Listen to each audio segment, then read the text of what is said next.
Bakit ang hilig niyo sa ride? Yan ang kadalasan tanong sa amin ng karamihan. Kung minsan, kahit ipaliwanag namin yung pakiramdam, di talaga nila maunawaan. Maaaring, oo, tama nga naman sila. Kasi halos karamihan nagre-reklamo sa presyo ng gasolina. Samantalang kami, eto, nagsusunog lang. Meron nga dyan, sasabihing, benta mo na yan, nagpapagod ka lang. Nag-uubos ka lang ng pera. Nilalapit mo pa yung sarili mo sa disgrasya. Marami talaga ang di kami naiintindihan. Kaya sana bigyan niyo ako ng pagkakataon para mapakinggan. Motor ang pinili namin dahil isa ito sa mga pangarap namin mula nung kami bata pa lamang. Ramdam namin yung galak sa aming kalooban habang sakay kami nito. Oo, minsan din kaming naging kamote sa daan, pero habang tumatagal, madami din kaming naipong aral. Marami kaming nakilala na nagturo sa amin ng iba't ibang bagay tungkol sa parehas naming hilig. Minsan, napapaisip na nga din kami, bakit nga ba? Wala namang espesyal.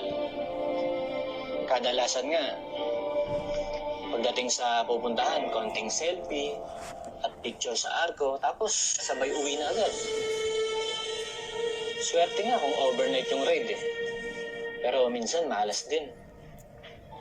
Kasi pag low budget, kung saan na lang abutin ng pahinga. Gasolinahan?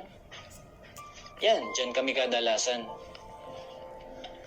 Nandyan pa yung sobrang init ng araw, biglang ilang kilometro lang, umuulan naman. Kung sa pagkain naman, kung hindi ambagan, kung ano na lang madaanan namin, laban na yun. Siya nga pala, may tanong ako sa'yo, kaibigan. Naranasan mo na rin bang magsalita ng walang kausap? Kami sa loob ng helmet namin nagagawa yan. Kumanta, sumisigaw, minsan nga umiiyak din eh. Napakatahimik ng mundo sa loob ng helmet. Wala kang ibang madidinig kundi yan, mga kapaligiran.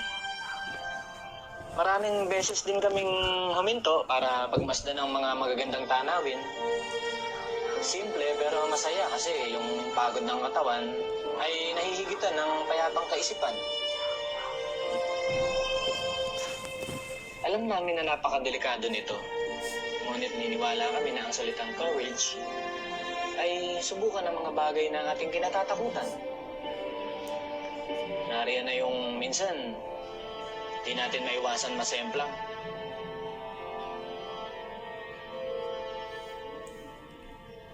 Pero bangon lang, konting pagpagbira na ulit. At sa tuwing sasakay kami ng aming mga motor, naisip namin kung gaano kaganda ang buhay. Balang araw, tatanda na tayo at di na makakapaglakad pa.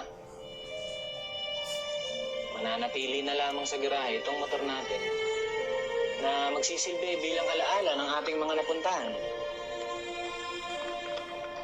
Tandaan yung wala yan sa destinasyon, kundi nasa kung paano natin na-enjoy ang ating paglalakbay. Tumastos tayo at pinagpalit ang madaming bagay. Pero ang lahat ng ito ay di matutumbasan ng kahit na anong bagay. It's more than just a hobby for us. This is our passion. We live to ride, and we ride to live.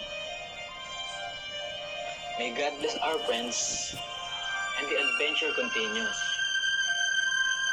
Ride safe and Godspeed always, amigo. Adios.